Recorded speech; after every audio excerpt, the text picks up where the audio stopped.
Hoy me toca presentar a dos viejos amigos con los que conozco desde hace mucho tiempo y a los que además los tres compartimos una parte de nuestro desarrollo profesional, porque los tres hemos sido, Javier lo sigue siendo, aún le queda un poquito, profesores de educación secundaria en Cantabria. Nos hemos dedicado a culturizar y civilizar a chavales de la ESO y bachillerato, que se ocurten mucho. Y yo sé que mis compañeros de mesa lo han hecho más tiempo que yo y probablemente mucho mejor que yo. Voy a presentar a los dos. Va a hablar primero Martín y luego Javier, y ahora les leo la biografía, el currículum de cada uno de ellos. Martín Alonso Zarza, de origen avilés, es doctor en Ciencias Políticas y licenciado en Sociología, Filosofía y Psicología. Ha sido catedrático de Filosofía de Instituto hasta el 2011. En 1977 recibió del Instituto Francés del Libro el tercer premio Concours Rousseau. Como miembro del grupo de expertos de la Escuela de Paz de Baqueas, que dirigía Josu Ugarte, aquí presente, ha trabajado sobre el terrorismo y sus sustentos culturales y sociales. Ha colaborado con Mujeres de Negro de Belgrado y seguido de cerca la historia de los Balcanes de los años 90. Ha investigado sobre la identidad, los nacionalismos, la violencia política, la memoria y las víctimas. También ha investigado en torno a los efectos de la política económica sobre la igualdad y la legitimidad democrática. Forma parte de los proyectos de investigación y desarrollo El terrorismo europeo en los años de plomo, un análisis comparativo, en el que también ha estado Josefina y yo mismo, y Sufrimiento social y condición de víctima, dimensiones epistémicas, sociales, políticas y estéticas. Entre sus últimas publicaciones destacaríamos del 2018 Azafrán de Marte, es el epílogo del libro coordinado por Josu Ugarte, La bolsa y la vida, la extorsión y la violencia de ETA contra el mundo empresarial. En 2017 su trilogía magnífica sobre la deriva radical del nacionalismo catalán, El catalanismo, del éxito al éxtasis, publicada por el Viejo Topo. En 2015, su libro No tenemos sueños baratos, una historia cultural de la crisis, de la anterior crisis. Ahora espero que publique otro, porque es muy productivo, sobre la que nos viene encima. En 2012, Controversias en torno a la pedagogía política de la memoria democrática. En 2011, Collective Identity as a Rhetorical Device. 2009, El síndrome de Al-Ándalus, en cuadernos de la Escuela de Paz de Baqueas. Su tesis doctoral, por desgracia inédita, aunque ha sido el origen de varias publicaciones, versaba sobre razones enalbanadas, retórica de la violencia política, una tesis fundamental para conocer cómo los discursos del odio, que es algo que ha tornado a lo largo de este curso, cómo los discursos del odio pueden derivar en la violencia. Además, analiza casos muy diferentes y identifica claramente los tropos, ¿no? las cosas que se repiten en un lado y otro de la geografía. A mi derecha, Javier Merino Pacheco, si no me equivoco es de Santander. Nací en Valladolid, pero... Bueno, nadie es perfecto. De Valladolid, pero luego ha hecho toda su vida en Santander. Licenciado en Historia Contemporánea por la Universidad de Cantabria. Profesor de Geografía e Historia al Instituto de Educación Secundaria Alberto Pico de Santander. Es autor del libro La izquierda radical ante ETA, el último espejismo revolucionario en Occidente, también publicado por la editorial de Baqueas, y en colaboración con otros autores tiene varios libros. El primero, Gesto por la paz, una historia de coraje y coherencia ética, también de Baqueas, y, como Javier Merino, La bolsa y la vida, la extorsión y la violencia de ETA contra el mundo empresarial. Además, tiene otras publicaciones sobre historia de Cantabria. Colabora habitualmente en publicaciones periódicas con aportaciones centradas en el mundo de la izquierda y los nacionalismos. Y sin más, le cedo la palabra a Martín Alonso. Bueno, buenos días, muchas gracias. No soy muy amigo de los micrófonos, entonces estoy un poco nervioso, ya me lo notarán, pero seguro que podré con ello y si no, aquí los amigos de la mesa me ayudarán. Bueno, entre las cosas que no ha dicho Gaizka, pero se sobreentiende de lo que ha mencionado, es que tengo una cierta edad, ¿no? Entonces, la edad no la voy a utilizar como autoridad, sino como contraautoridad para hacer un excurso que no tiene nada que ver con esta intervención, pero que yo creo que está flotando pues en todo lo que pasa ahora a nuestro alrededor, y prueba de ellos es las personas que no han venido, que no han estado aquí con nosotros. Y yo me lo he pensado y quiero un poco, porque creo que es una reflexión que todos hacemos, y he comentado con algunos de ustedes antes en el pasillo, y eso me ha animado a dedicar este primer minuto de mi intervención a hablar de qué hacemos con el virus, ¿no? Porque al final, si las cosas funcionan o no funcionan, no es por lo que saben o no saben los epidemiólogos, sino por aquellos elementos que regulan nuestras prácticas sociales. Entiendo que hay dos posiciones que conviene evitar: el escila de la inmovilización y el caribdis de la inconsciencia, porque el primero lleva al extremo de la paranoia y conduce a la indefensión aprendida, es decir, es un acobardamiento que nos recluiría en casa pagando el precio de la multa antes de haber cometido la infracción. Creo que la presurización del miedo puede ser inmovilizadora desde ese lado. Pero en el otro extremo tenemos la tesis entre conspiranoica y negacionista de una autosuficiencia irresponsable, que nos lleva a veces a ser demasiado alegres o a trivializar o banalizar el riesgo de lo que hay por ahí. Yo encuentro que mi posición, hablo en primera persona y con muchos condicionales, es encontrar el punto ahí, y encontrar el punto con algunas referencias.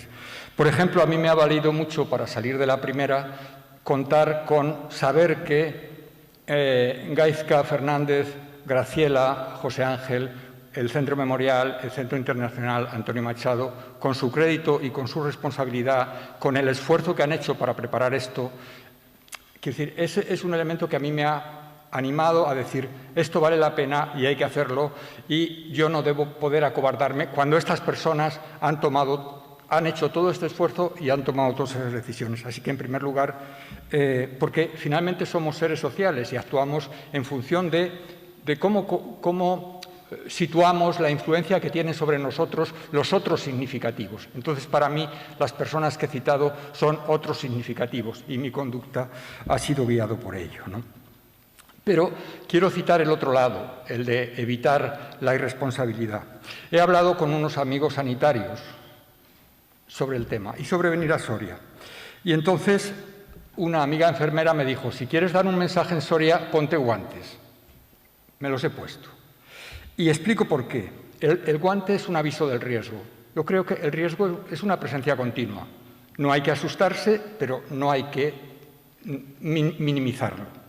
En segundo lugar, el riesgo significa también que esos profesionales que han aguantado con una ejemplaridad enorme en el sistema público de salud, atendiéndonos y atendiendo a la gente que ha tenido que irse, que les hemos aplaudido, pues estos guantes son también mi homenaje a ese personal, incluido los limpiadores, en fin, todas esas personas, a veces con contratos precarios inconfesables, y que ahora algunos no se los están renovando, por cierto.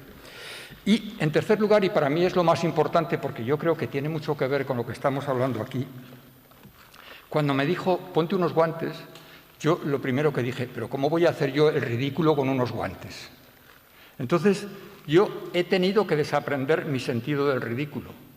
Y yo creo que ahora, ante el virus, una de las cosas que probablemente como sociedad tendremos que aprender, porque acaso eso es la diferencia con lo que pasa en otros países, es que nuestros ritos de sociabilidad a lo mejor tienen que ser reaprendidos para modular ciertas prácticas que no son funcionales.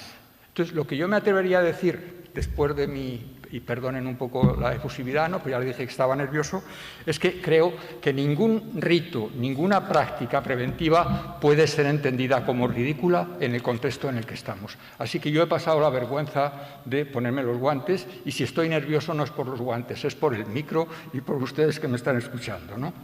Bueno, finalmente decía que este elemento de las prácticas, ¿sí? ¿En qué se sostiene el budarismo? Se sostiene en que convierte la empatía, es decir, la preocupación por el hermano de que hablaba ayer José Ángel, en una especie de sensiblería antipatriótica. La sensiblería antipatriótica para descalificar. fin, formas de machismo, de supremacismo, lo que queramos. Son elementos que median poderosamente nuestra conducta. Me gusta recordar esta frase del gran historiador y con una biografía que también ustedes conocen, Mark Bloch. En La extraña derrota, él tiene una frase que me parece, en fin, que vale la pena para esto. Es más difícil enfrentarse a la sociedad que enfrentarse a la guerra. Los resultados electorales últimos de Bildu, el pasar página, pero también el no ponerse la mascarilla, obedecen a esas fuerzas que intervienen como hábitos, o sea, que se convierten como en dinámicas inerciales de nuestras prácticas. En la medida en que no las hacemos conscientes, no podemos defendernos contra ellas. Decía también ayer Iñaki el proceso de uniformización. Pues la uniformización, ¿qué es lo que crea? Una especie de fuerza etnogravitacional que conduce a todos por el mismo camino. Si no hacemos ese interludio para separarnos de ahí, pues tenemos complicaciones, ¿no? Bueno, y yo creo que este es un tema también interesante. Se ha hablado de la historia y la función social de los científicos. Y ustedes conocen esta carta de 19 científicos el otro día pidiendo una auditoría y diciendo que el resultado lo va a dar la ciencia y no lo va a dar la política. Pero si los científicos duros, los biólogos y los médicos, no estudian las prácticas antropológicas de los seres humanos para reunirse y cómo cuando están juntos nos quitamos la mascarilla o nos abrazamos, es decir, si no hay la intervención de los científicos de la conducta y de los científicos sociales, no vamos a parar el virus. Entonces, la responsabilidad de los científicos sociales es, y ayer empezaba José Ángel hablando de la metáfora de la peste, la metáfora de la peste en los dos sentidos, por cierto, que es también una metáfora del nazismo, la peste, ¿no? Y hay otra gran metáfora, también muy interesante, en este sentido de la sociología de las masas, que es el rinoceronte de Ionesco, ¿no? Estas cosas nos enseñan también mucho para este tipo de fenómenos. Perdón por este largo excurso publicitario. Bueno. Como no tengo mucha convicción sobre lo que voy a decir, siempre digo que pongo a mi disposición la ponencia por escrito. La ponencia, así quien quiera puede tener el pack completo, pero yo he tenido que recambiarla, que modificarla a la vista de lo que he escuchado ayer y hoy sobre ella, ¿no? Porque ayer y hoy sobre estos temas, y me parecería pues desaprovechar la riqueza de las intervenciones para eso. Empiezo diciendo que, bueno, seguro que a ustedes les ha parecido, como a mí al leerlo después, el título una pedantería, que es eso de hojas de parra y silbidos de perro. Les voy a adelantar con una gratitud enorme a Santiago de Pablo, porque antes me ha dado dos ejemplos que me permiten explicarlo enseguida. Si han observado ustedes un momento que ha hecho el gesto de las comillas, cuando ha citado la frase el cese de la actividad armada. ¿Qué son las comillas? Las comillas es el uso de una expresión que tiene propietario, que no es neutra. Si observaron ustedes ayer en la ponencia de Gerardo Vilches, magnífica ponencia sobre los cómics, pero hay un momento al final en el que él menciona el proceso de paz y no pone comillas, pero el proceso de paz es una frase que debe llevar comillas, porque el proceso de paz es el nombre que ciertos comunicadores, el cómo se transmite del libro que presentasteis ayer, han dado a este asunto. Así que las comillas, por un lado, y la anécdota, que espero que le contestemos enseguida, sobre cómo una señora de Mali sabe que es ETA.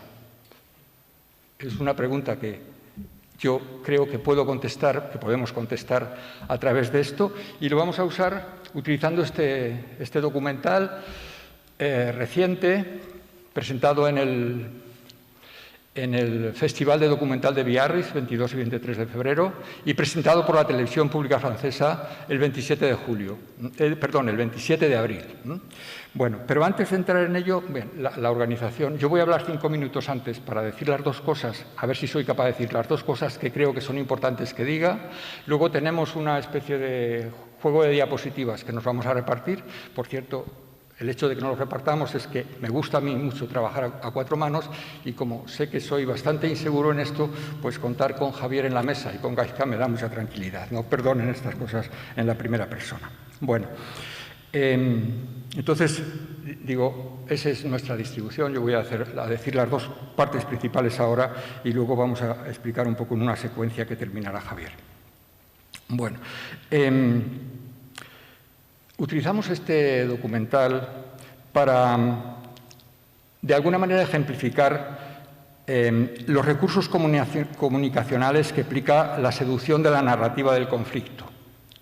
Los recursos comunicacionales que explican la seducción de la narrativa del conflicto. La narrativa del conflicto es una estrategia, es una estrategia. Es decir, la forma como se cuenta no solo está aquí, sino que hay otras personas que están interesadas en saber que se cuente de otra manera. Y hay una particularidad, yo creo que este concepto de hojas de parra y silbidos de perro tiende a explicar dos elementos. Ayer Gaizka mencionó en la lectura de Muñoz Molina los dos sentidos de contar en castellano. El sentido cuantitativo de contare, enumerar, y el sentido cualitativo, el contenido. Yo creo que la primera cosa es muy importante, es decir, la primera cosa es la infraestructura de resonancia. Es decir, ¿qué elementos tenemos para replicar, para repetir nuestro mensaje? O sea, ¿cómo le llega esto a una mujer de Mali? O sea, ¿cómo le llega esto a un señor de Sudáfrica que da una conferencia en Bilbao y otra en Biarritz? Entonces, el elemento que a mí me parece diferencial en la cuestión vasca y que representa bien el documental es que no conozco ningún otro escenario que haya tenido tal éxito de visitantes, de peregrinos del conflicto como el conflicto vasco. Mediadores, facilitadores, observadores, verificadores, asesores. ¿Sí? Si hiciéramos la nómina de esto, sería una cosa llamativa. ¿Es esto algo insignificante para el contar? No, porque todo esto son como los sombreros de las películas del oeste. Es decir, es poner un amplificador en cada uno de estos sitios. A mí no me extrañaría nada que alguna vez esta señora de Mali estuviera dando una conferencia o estuviera en alguno de estos grupos que Bakevidea o el Foro Social Permanente organizar en Bilbao para decirnos cómo tenemos que construir la memoria. Entonces, ese elemento, es decir, cómo se ha conseguido reclutar en un país rico, Antonio mencionó ayer, que fue además diferencialmente favorecido en la represión. Esto no se puede decir, ninguna represión favorece diferencialmente, ¿no? Pero en todo caso, esa invocación del victimismo no tiene ninguna justificación.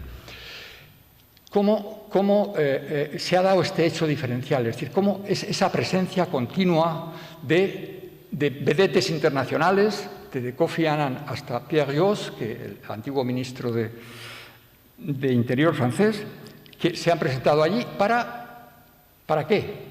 Para replicar una voz, es decir, una versión del relato, la versión del conflicto, que es la versión del proceso de paz, que es este lenguaje que hablamos sin querer, y por eso hablar del tema vasco significaría siempre estar teniendo como el salero al lado para ponerle comillas, ¿no? O sea, a cada frase habría que ponerle las comillas. Bueno, entonces, primera cosa que quería decir esto, ¿no? La importancia de estos especialistas de la comunicación, de esta tecnología que es una tecnocracia de la paz. Ayer citó alguien a propósito de la intervención de Jonan Fernández en este libro, algo por el estilo, ¿no? Sí, hay una tecnocracia de la paz y algunas de las personas que actúan de mediadores son profesionales de eso, es decir, cobran por hacerlo. Que hay, verdaderamente esto es un tema que yo creo que tiene un interés que se sale un poco del contenido del contar, porque el eco que tiene, es decir, la resonancia, el lugar en el que alcanza, depende de qué altavoces tengamos. Y esta gente cumple sus altavoces. Bueno, la segunda cosa, ya me voy del tiempo, ¿por qué tiene tanta ascendencia? Porque, digamos, los especialistas de la comunicación del problema vasco, particularmente el tercer espacio, se han apropiado, han monopolizado lo que llamo el lenguaje noble. Todos los referentes dignos, ¿sí? La paz, el diálogo, la negociación, la transversalidad, la inclusión, el feminismo, el ecologismo, todo lo que puede puntuar ha sido absorbido, incluidos los pobres. Imagínense, luego en las diapositivas hay alguna señal, ya voy avanzando, ¿verdad? Imagínense es decir, a un indígena colombiano hablar como Otegui, e incluso entre medias soltar alguna palabra en euskera, ¿no? Es decir, esa manipulación es una palabra escasa, ¿no? Es decir, esa apropiación de la pobreza como un capital político para sentirse víctima es una cosa enorme, ¿no?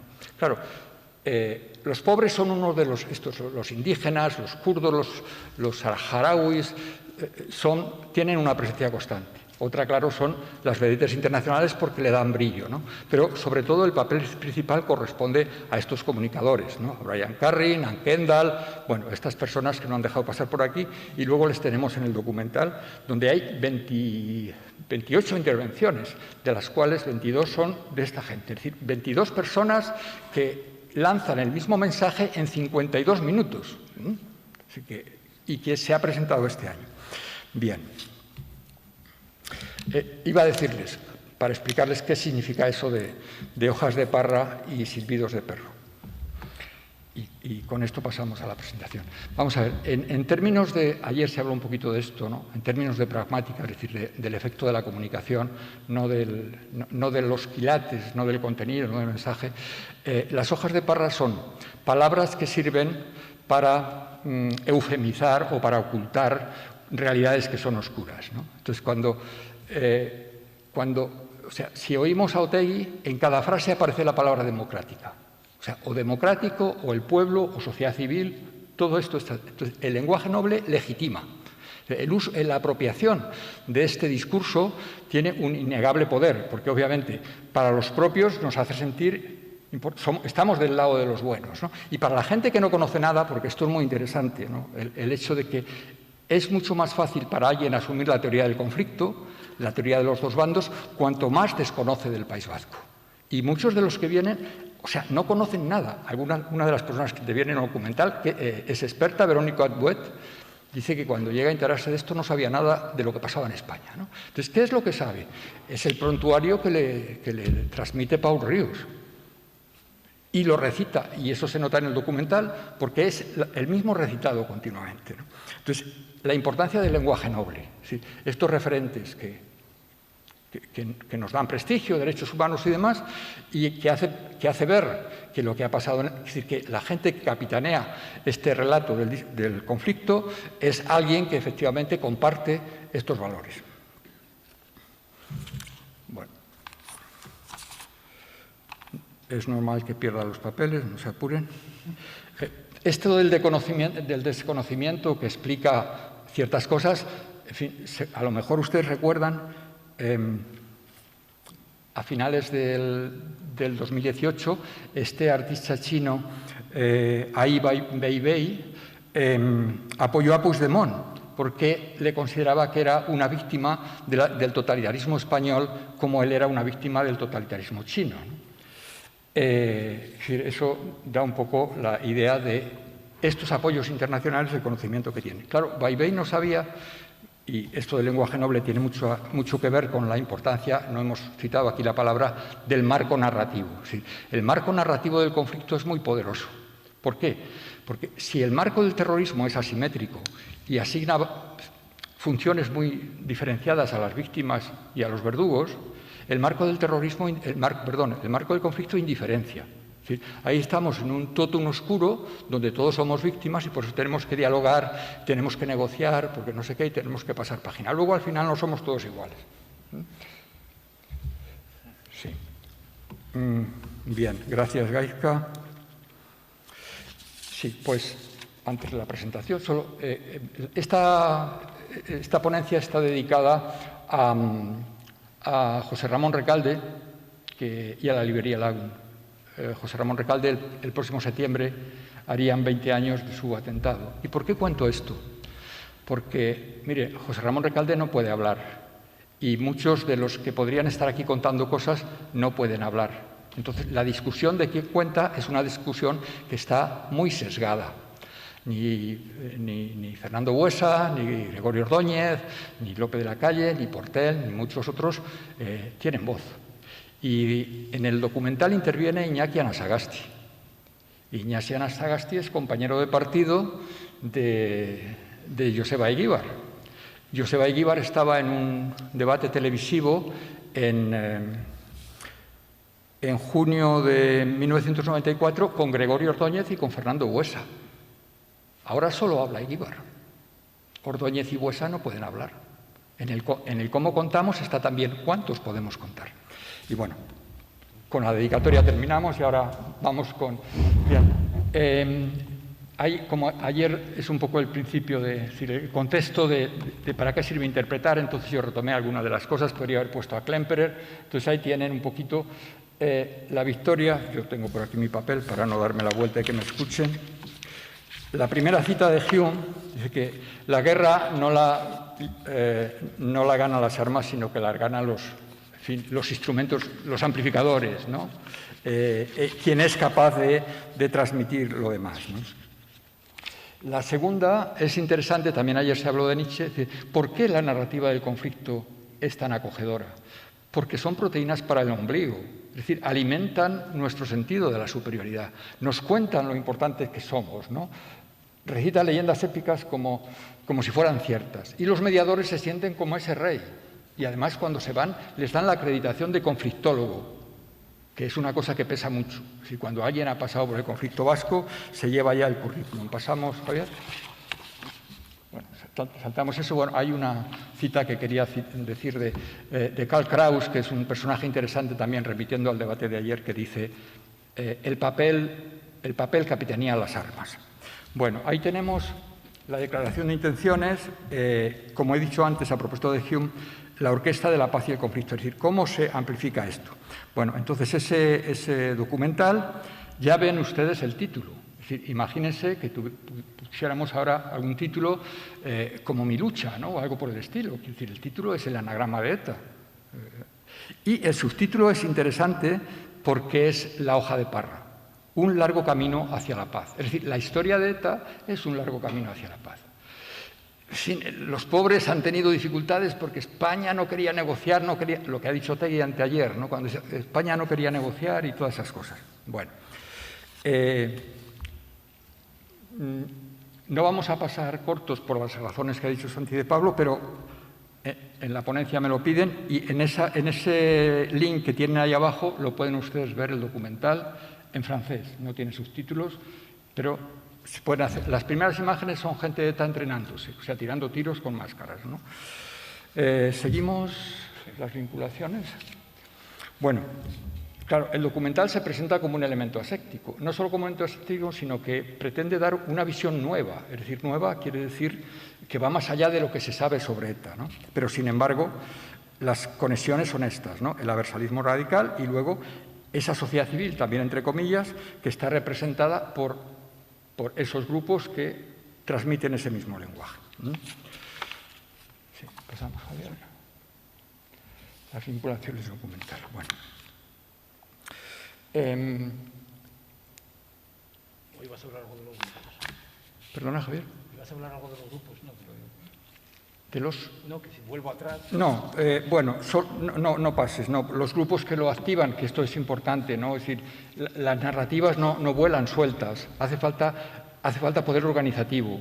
Entonces, entre la infraestructura de resonancia, que es la megafonía, y la superestructura de significado, que es el lenguaje noble, hay una estructura de organizaciones sociales que reciben dinero, que reciben medios. Se ha comentado en los dos casos anteriores de cómo se hacen las películas y que son capaces de contratar a esas personas. Entonces, estos tres niveles son fundamentales para explicar la trama completa del proceso de narrar.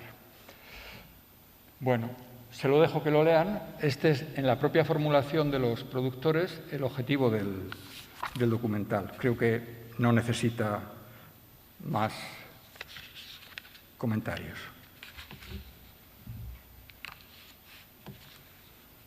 No sabemos nada sobre la historia de España y Francia, entonces nos van a enseñar verdaderamente lo que ha pasado estos años allí, ¿no? No hay ninguna fuente, no hay ninguna... Bueno, hay un agradecimiento a Iñaki Egaña al final, pero no hay absolutamente ninguna fuente sobre nada de lo escrito. ¿Está leído?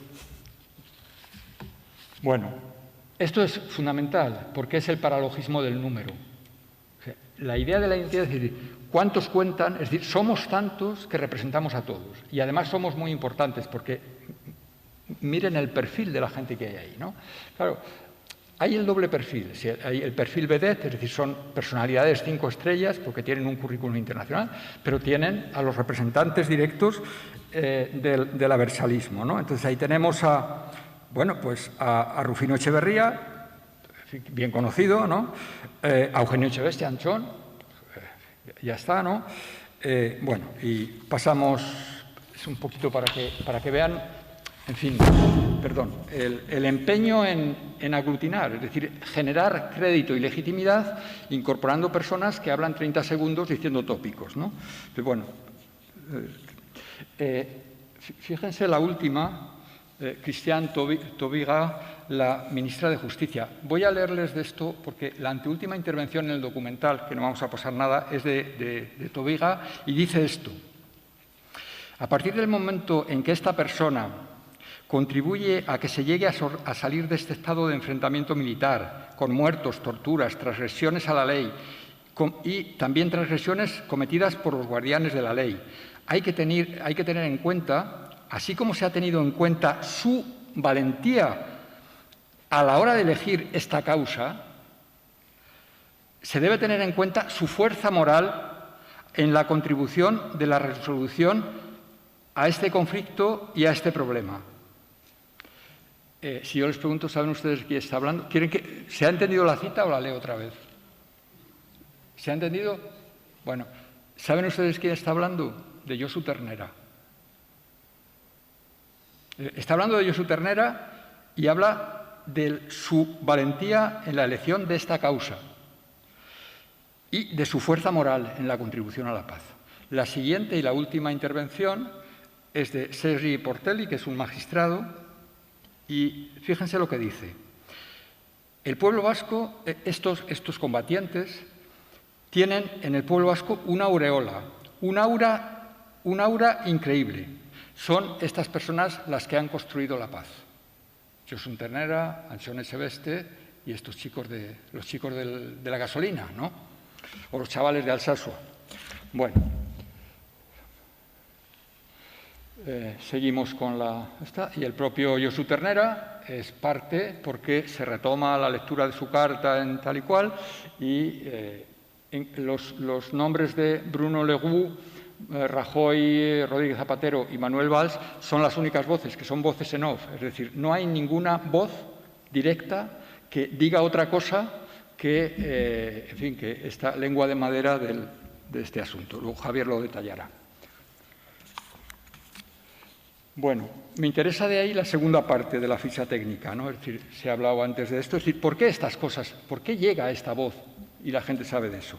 Pues mire, este documental, que está hecho en francés, en inglés, en español y en vasco, y tiene el apoyo del Centro Nacional del Cine, que es una institución oficial, de la Région Nouvelle-Aquitaine, que es la comunidad autónoma, para entendernos, responsable, y de algunas cosas más.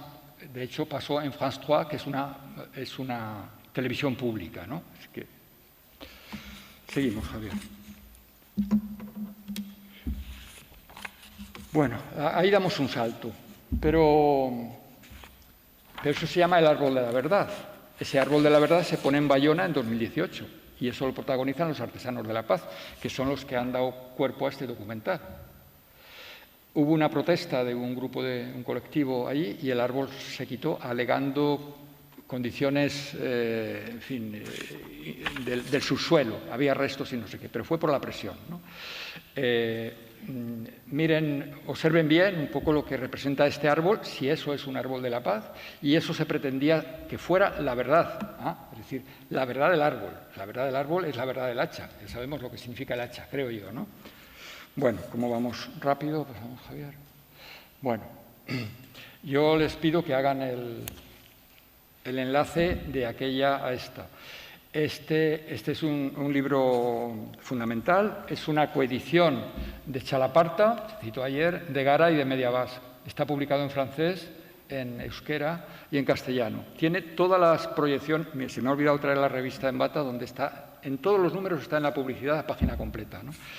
Y bueno, vean el mensaje. ¿sí? Porque esto es muy interesante para distinguir entre la hoja de parra y el silbido de perro. ¿Sí? Alguien que ve los brotes del árbol, el brote del árbol es vida, ¿verdad? Pero, ¿cuál es el silbido de perro? No son hojas de olivo, ¿verdad? No es un ramo de olivo lo que sale del árbol. ¿Qué es lo que sale del árbol? Unas hojas de roble. Es decir, es el árbol de Guernica.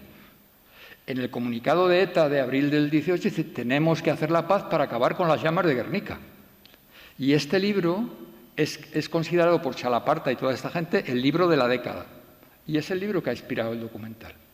O sea, lo que yo entiendo ahí, a lo mejor exagero mucho, es que la vida del árbol, o sea, que la savia del árbol es la sangre del hacha.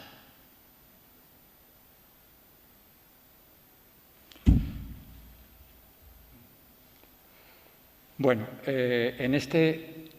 no lo he dicho antes, pero es muy interesante también con relación a esto, no contamos, transmitimos y entendemos solo nosotros. Tenemos un mercado del contar y en el mercado de contar hay otra gente que cuenta. Yo tengo aquí una lista de afirmaciones de Gara donde insisten mucho en la importancia de contar, de transmitir y de que el que convenza vencerá. No, me lo salto para no incurrir en ello. Entonces, sobre este documental, las intervenciones sumarían unos 22 páginas, pero si antes yo hablaba de las 4 manos, ahí a 8 manos, lo que hemos hecho es una especie de despiezado de intervención por intervención que ocupa 2 veces más que la propia intervención inicial. Y esa es nuestra contribución a contrarrestar ese relato que no va en la dirección que decía Josefina antes de deslegitimar, sino al revés, de blanquear, de devolver ese aura gudarista bueno, en este momento, y por cierto, pues ya hemos visto en los resultados electorales.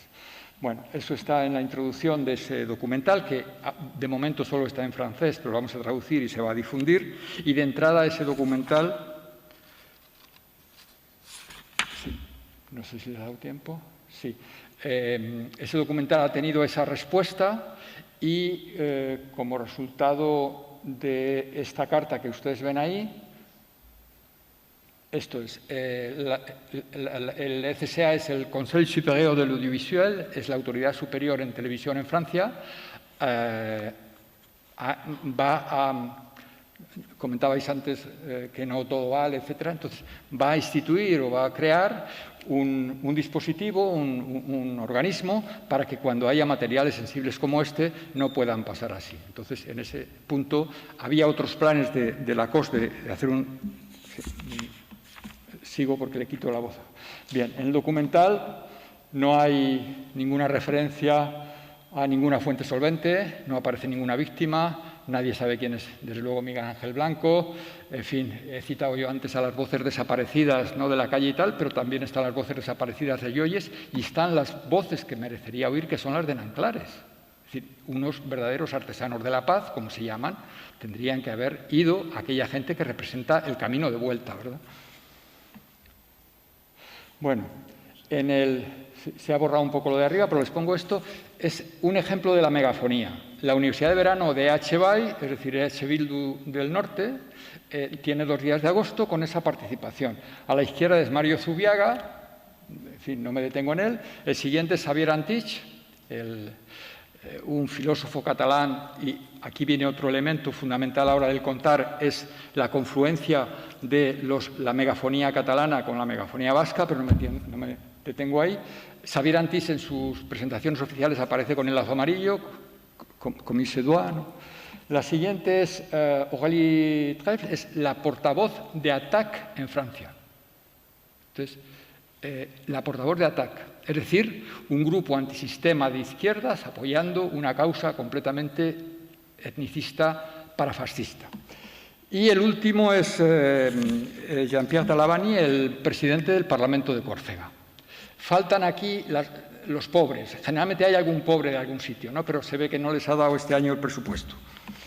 Bueno, otra cosa. Grupo de expertos y expertas en derechos humanos. Fíjese, esto el 23 de febrero en Bilbao. La persona negra es de Senegal. O sea, podía ser la de Mali, que hablábamos antes. ¿Sí? ¿Por qué llega a Senegal la voz de ETA? Entonces hay una persona de Senegal, una persona de Colombia, una persona de Argentina y luego los organizadores, ¿no? Ya ven ustedes la disposición estratégica. Pero no solo están ahí, sino que elaboraron un decálogo sobre cómo se debe construir la paz. Y, naturalmente, dieron una conferencia de prensa en todas las ciudades vascas con ese decálogo. Esto me vale, perdona Javier, para mostrar el efecto, ese que yo digo, de la infraestructura de resonancia y del papel de estas personas para replicar en todos estos sitios. Estas personas que no saben nada de nada y que son aquí tratadas como aquellos peregrinos del ideal de que hablaba Hollander, pues obviamente se van encantados, porque además, esto no es políticamente correcto decirlo, pero una parte de la ayuda al desarrollo puede a veces conectar con ciertas estructuras que luego, en fin, nos dan una cierta acogida allí en aquellos sitios. Perdón, Javier, me he saltado un cuarto de hora, discúlpeme. Bueno, buenos días. ¿Se oye bien? ¿Se entiende bien? Es que yo a Martín le entendía muy mal, pero debe ser por mi posición, entonces voy a mantener la mascarilla. Bueno, yo voy a entrar, después de lo que ha dicho Martín, que se ha situado perfectamente el documental y todos creo que nos hacemos una idea de lo que hay detrás y de lo que hay delante del documental, seleccionar algunos contenidos del mismo, algunos de los contenidos que aparecen en el documental, que casualmente, o no, coinciden con la línea argumental de la, en mi opinión, mal llamada izquierda abertzale. Yo lo llamaré el nacionalismo radical porque me parece que este movimiento tiene mucho de abertzale y muy poco de izquierda, lo cual es muy discutible, pero creo que algún estudioso también lo ha puesto de manifiesto. Lo primero, y Martín lo ha señalado, es el conflicto, ¿no? Que es el nudo argumental y permanente de ETA, de su mundo y del nacionalismo en general. Y es el marco que permite integrar todos los acontecimientos, todo lo que pasa, en un relato que lo aguanta todo a partir de aquí.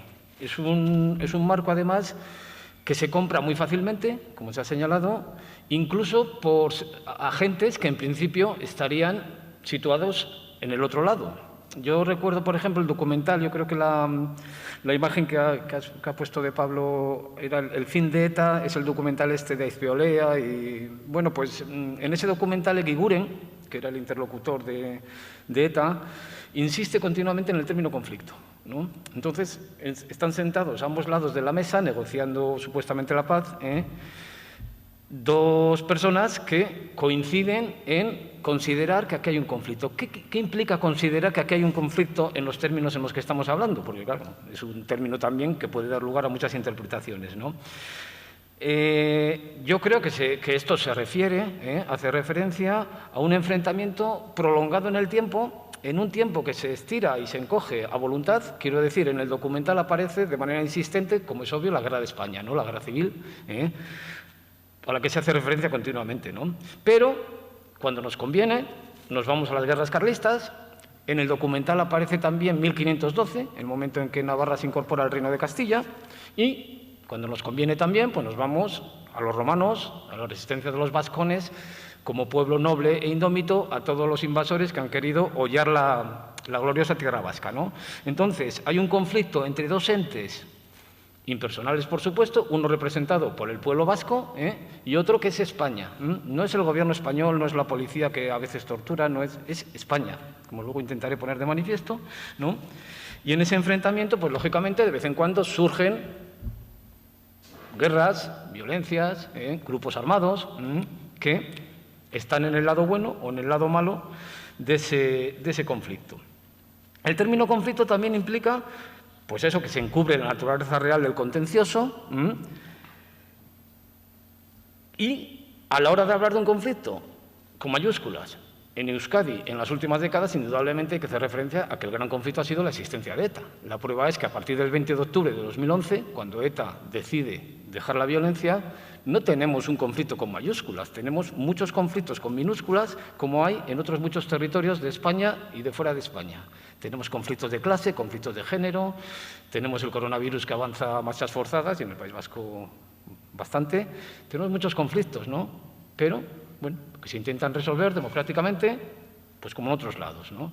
Ese gran conflicto no existe, ¿eh? Es producto, bueno, de una construcción teórica que yo creo que hay que impugnar y hay que denunciar continuamente, porque si no, pues dentro de unos años, como se decía ayer, podremos tener otro grupo que decide que si nos trae a cuenta, pues igual, pues conviene volver a coger las armas.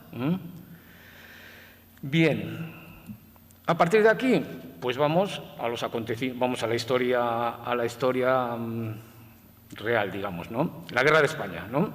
Para la opinión francesa se dice textualmente en el documental: el País Vasco es la Guerra de España. Claro, esto es una afirmación ya de entrada, pues cuando menos simplificadora y muy falaz, ¿no? Como si decimos que la historia de Francia es mayo del 68 o la Revolución Francesa. Por centrales que sean esos momentos, la historia francesa es mucho más, la historia de España es mucho más, la historia del País Vasco es mucho más, ¿no? Pero es que además el País Vasco es un escenario más de los muchos en los que transcurre la Guerra de España, como todos sabemos, y no precisamente caracterizado por un enfrentamiento unánime contra el invasor español, como se trata de presentar. Es obvio que el País Vasco queda dividido, y ya lo constató Franco inmediatamente, considerando a Álava y a Navarra, si la consideramos dentro del territorio vasco, como hacen los nacionalistas, como provincias leales, mientras que Vizcaya y Guipúzcoa quedan como provincias traidoras, ¿no? Pero es que además de eso, como ha puesto de relieve Manuel Montero, probablemente sean algunas de estas provincias, Navarra fundamentalmente, también Álava en parte, incluso Guipúzcoa, algunas en las que ha tenido lugar una mayor movilización civil en el bando franquista. Quiere decir que ha habido una movilización carlista, que la trama civil del carlismo navarro jugó un papel fundamental en los preparativos de Mola para el golpe de Estado, ¿no? Con lo cual, no solo no tenemos un enfrentamiento unánime del pueblo vasco contra un opresor, sino que tenemos a un pueblo vasco dividido, en el que hay, lógicamente, pues como en otras partes de España, sectores movilizados en ambos bandos. A partir de aquí, el País Vasco es víctima del nazismo y del franquismo. Claro, Guernica ocupa un papel fundamental. Ya ha dicho Martín que en el comunicado en el que ETA anuncia su disolución definitiva está Guernica, cómo no, Y además jugamos nos salen los números también, 1937 y 1973, ¿no? Que es el atentado de Carrero. Tenemos ahí siempre al pueblo vasco sojuzgado, pero con unos luchadores que van a intentar liberarle de esa opresión, ¿no? Todos los estudios, todos los historiadores, con una base mínimamente rigurosa y científica, han puesto de manifiesto que no es el País Vasco precisamente el lugar de España donde mayor represión hubo ni durante ni después de la guerra. Al contrario, fue uno de los lugares donde la represión franquista pues, fue más, antes Martín, no voy a decir suave, quiero decir cuantitativamente menos numerosa, vamos a decir, ¿no? Y qué decir del franquismo, donde hay muchos ministros vascos, hay muchos empresarios vascos, hay muchos banqueros vascos, hay altos cargos y partidarios del régimen durante toda la dictadura en el País Vasco, como en otros lugares de España. Quiere decir que el País Vasco no es una víctima privilegiada o perjudicada del nazismo y del franquismo, sino que es, en todo caso, una víctima más como el resto de los territorios de España. Se habla de ETA, lógicamente, como un movimiento revolucionario inspirado, que es verdad, ayer lo subrayaba Gaizka, en los movimientos revolucionarios que en la década de los 60 actúan y triunfan en Cuba o en Argelia. Es verdad que en un primer momento ETA tiene una idea de provocar una insurrección guerrillera general en el País Vasco que conduzca a la victoria frente al franquismo y frente a España, pero esto no deja de ser una ensoñación que nunca tiene la menor aplicación práctica. Y por eso, desde el principio, podemos hablar de actuación terrorista. Podemos discutir todo lo que se quiera sobre el juicio que puede suscitar un grupo terrorista en una dictadura o en una democracia, ¿no? Y probablemente el juicio no será el mismo en los dos casos. Pero sí que hay terrorismo desde el principio. Yo creo que eso también hay que subrayarlo, porque Ana Sagasti, por ejemplo, en el documental señala que no era terrorismo, que simplemente es la defensa frente a una dictadura, y habría que decir si el atentado de la calle del Correo, por ejemplo, en el 74, todavía durante la dictadura, no es terrorismo, ¿no? Cuando, bueno, pues un atentado en una cafetería provoca 12 muertos, creo recordar, que no tenían nada que ver con el supuesto conflicto, ¿no? Claro, el pueblo vasco es reprimido especialmente, según todo esto, por su gloriosa lucha antifranquista, en la cual ETA consigue tener un protagonismo importante. Hay dos momentos muy significativos. En 1970, el proceso de Burgos, en donde el proceso me parece que son 16 miembros de ETA, da lugar a una repercusión muy fuerte y unas movilizaciones de solidaridad muy importantes en España y fuera de España. Y luego el atentado de Carrero Blanco.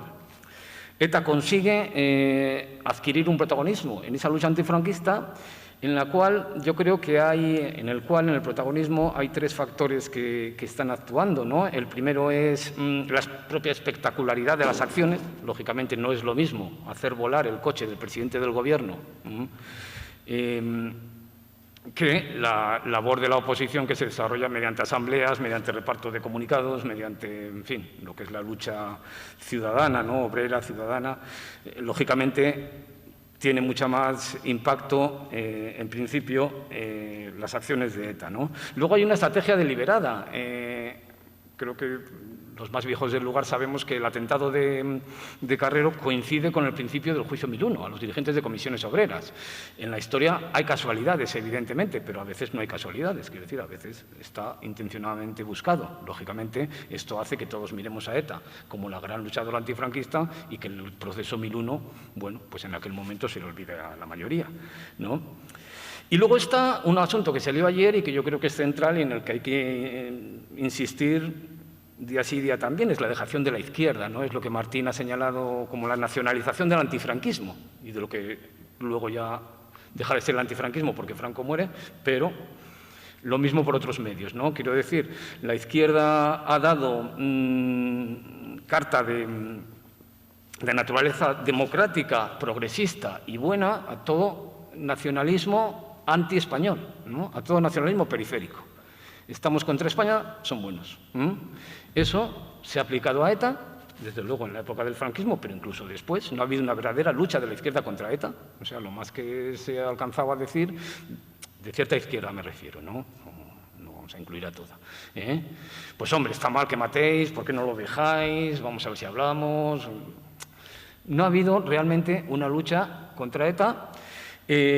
No hay una lucha, un cuestionamiento de los planteamientos nacionalistas que tienen mucho de xenófobo, que tienen mucho de supremacistas, que tienen mucho de absolutamente rechazable, impugnable desde cualquier perspectiva democrática y, por supuesto, progresista. Es decir, ¿cómo podemos dar carta de naturaleza a un nacionalismo encabezado en este momento, yéndonos al otro lado del Ebro, por Quim Torra o por Carles Puigdemont? ¿Qué puede tener eso de democrático y de progresista? Bueno, pues no hay una lucha real de determinada izquierda, o de toda la izquierda en este momento, frente a ese nacionalismo, como no lo ha habido frente a ETA en ningún lugar. Entonces, claro, tienen ese aval de progresismo, de democrático, de bueno, que es lo que, en buena medida, explica la persistencia y explica que su discurso pues, tenga arraigo y tenga difusión. Hay una argumentación que se repite en el documental y que se repite en esta propaganda, del nacionalismo radical, que dice que la muerte de Franco no significó el final del franquismo, sino que después pues, el franquismo ha seguido, bueno, más o menos maquillado, pero que tenemos un régimen pues, que no ha supuesto un cambio fundamental. No voy a entrar en toda la bibliografía sobre la transición, que es inmensa, y bueno, simplemente señalar que de esa perspectiva inicial de los primeros años, tan llena de almíbar, en el que se presentaba la transición como un proceso ejemplar y dábamos lecciones a los latinoamericanos, a los países del este, sobre lo que había que hacer, Luego, bueno, afortunadamente hemos introducido visiones más matizadas, incluso, bueno, pues que ponen en cuestión bastante este supuesto carácter modélico, los trabajos de Casal, de Sophie Babi, señalando que, bueno, que aquí ha habido violencia importante, no solo la de ETA, otros grupos terroristas, terrorismo de extrema derecha, los GAL, excesos policiales, etcétera, ¿no? Entre la afirmación de que somos el ejemplo para el mundo y el señalar que la transición fue un auténtico desastre y que el franquismo sigue vivo por otros medios, creo que hay una caracterización que debería señalar pues que esta monarquía parlamentaria con todos los defectos y todo lo que hemos conocido la semana pasada, o venimos conociendo todo lo que está pasando, tiene evidentes carencias, pero que no es el franquismo. No, esto no es la continuidad del franquismo ligeramente maquillado. Estamos ante un régimen que cumple los parámetros básicos de una democracia. Somos equiparables a los franceses, creo, a los alemanes, a los ingleses o a los portugueses, con muchos defectos, con muchas carencias y con muchos aspectos manifiestamente mejorables, ¿no?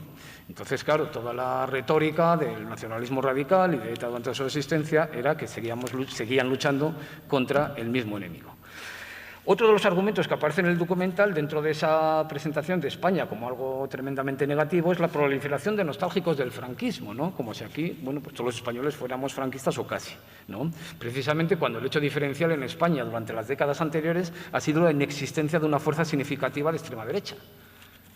Por desgracia ya no podemos decir lo mismo porque tenemos a Vox en el Parlamento desde hace un año, ¿no? Pero la anomalía ha sido el retraso, es decir, mientras que en Francia la tienen desde los años 80, en Alemania la tienen desde hace años, en Holanda, en Bélgica, en los países nórdicos, en Polonia, en Hungría, no hablemos. Bueno, aquí la anomalía precisamente ha sido la contraria, el retraso, probablemente por el efecto vacuna que supuso el franquismo. Bueno, y acabo ya con el camino hacia la paz, ¿no? Hay un relato que defiende el nacionalismo radical y que se ve en el documental de manera continua, que dice que es la llamada izquierda abertzale la que se ha movido para conseguir la paz, mientras que los gobiernos francés y español prefieren mantener una dinámica de violencia de baja intensidad, es decir, les interesaba que existiera ETA. Lo repite Otegi continuamente, ¿no? Entonces, debemos la paz a Josu Ternera, a Arnaldo Otegi, y la prueba es el comunicado de H. Bildu, creo que la semana pasada o hace 10 días, cuando la justicia francesa ha permitido la salida vigilada de prisión de Josu Ternera, H. Bildu le manda un abrazo y le describe como uno de los principales protagonistas en el trabajo a favor de un escenario de solución en Euskal Herria. Bueno, dentro de este lenguaje habitual, pues debemos la paz a Josu Ternera, ¿no? Y acabo con Arnaldo Otegi y con otro, ¿no? Hay una frase también que me interesa resaltar, volviendo a esto de lo del lenguaje y lo de nombrar las cosas, ¿no? Dice Arnaldo Otegi, eso es una cita antigua, pero bueno, lo sigue diciendo también de manera continua, ¿no? Si la lucha armada de ETA ha desaparecido de la ecuación política vasca, únicamente ha sido por la decisión de utilizar las vías políticas adoptadas por la izquierda abertzale. De aquí me interesa subrayar no solo esa idea de que le debemos la paz a la izquierda abertzale y a nadie más, porque a los demás no les interesa, a los demás les interesa que les sigan matando, por lo que se ve, ¿no? Lo de ecuación política vasca, que es un término de laboratorio, ¿no?, que repite mucho Otegi, ¿no? Entonces, convertir la acción de ETA y el problema y el conflicto en una ecuación, ¿no? No hay lenguaje más aséptico, más abstracto que el matemático, ¿no? Entonces ya no hablamos de las imágenes esas de muertos o de sangre o de atentados, no. Estamos hablando de una ecuación política que hay que resolver, ¿no? ¿Y quién la resuelve? Pues ellos. Otegi y Ternera y David Pla. Vamos a incorporarle al elenco, porque acabo leyendo en este libro, no os lo recomiendo, simplemente es el que aparecía antes en la imagen, El desarme, la vía vasca, de Iñaki Egaña. El epílogo lo escribe David Pla, que aparece como representante de ETA entre 2011 y 2017 y lo escribe desde una cárcel francesa. Dice, España no quiere una solución razonable. Por una parte, porque su carácter es totalmente antidemocrático. El sometimiento es la única opción que ofrece. Y por otra, porque en un momento en el que el régimen del 78 se tambalea, España sufre una debilidad estratégica. No tiene oferta democrática atractiva que realizar, precisamente cuando el debate podría abrirse de par en par. Bueno, está clara cuál es la argumentación. España es antidemocrática intrínsecamente, por naturaleza. Eso Otegui también lo ha repetido varias veces. No el gobierno español, no la policía, no la justicia, no el ejército, no el Partido Popular, o Vox. España. Claro, si oyéramos a alguien, imaginemos, ¿no? Hablábamos estos días de los mensajes, está todo permitido, ¿no? ¿Se puede decir cualquier cosa? Bueno, depende, ¿no? Si oyéramos a alguien decir que Argentina es antidemocrática, porque sí, o Rusia, o Zimbabue, ¿qué diríamos, no? Bueno, este señor es un xenófobo, es un supremacista, es un señor de extrema derecha, ¿no?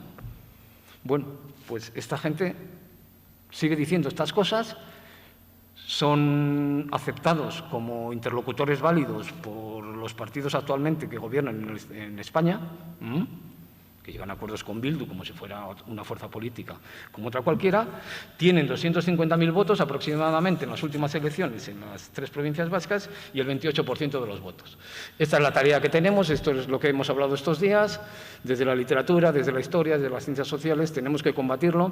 Yo creo que el combate es difícil, por lo que se ha hablado aquí estos días. Hay un relato que es poderoso y que llega bien, es el débil, el que se presenta como débil frente al fuerte, el oprimido frente al opresor. Eso es lo que se trata de presentar, esa es la batalla, y ante eso, ¿quién puede estar a favor del opresor y quién puede estar a favor del fuerte? Esa es su ventaja inicial, es la ventaja que tratan de explotar y es lo que tenemos que combatir por todos los medios y bueno, en eso estamos y muchas gracias por todo.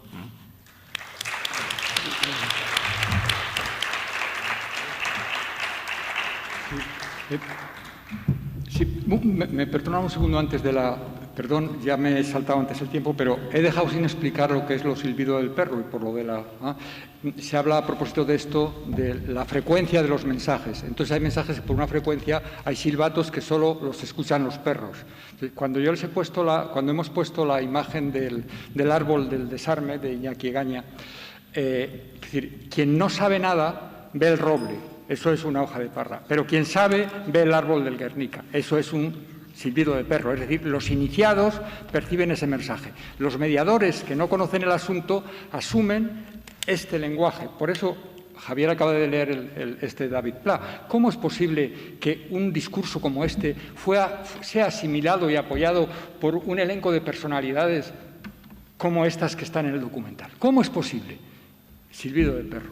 Entonces, tenemos que buscar estas estrategias explicativas y combatir con ellas, porque son las maneras también subliminales de explicar. Y está muy preparado, quiero decir, tanto la construcción de la portada como el diseño del árbol son elementos de una gran elaboración y lo que nosotros hemos hecho aquí es una tarea de principiantes, absolutamente principiantes, de trabajar con herramientas manuales para atacar o, en fin, hacer frente a un producto que tiene un apoyo enorme y por eso ha podido presentarse ahí y estaba previsto hacer un largometraje. Perdonad el suplemento.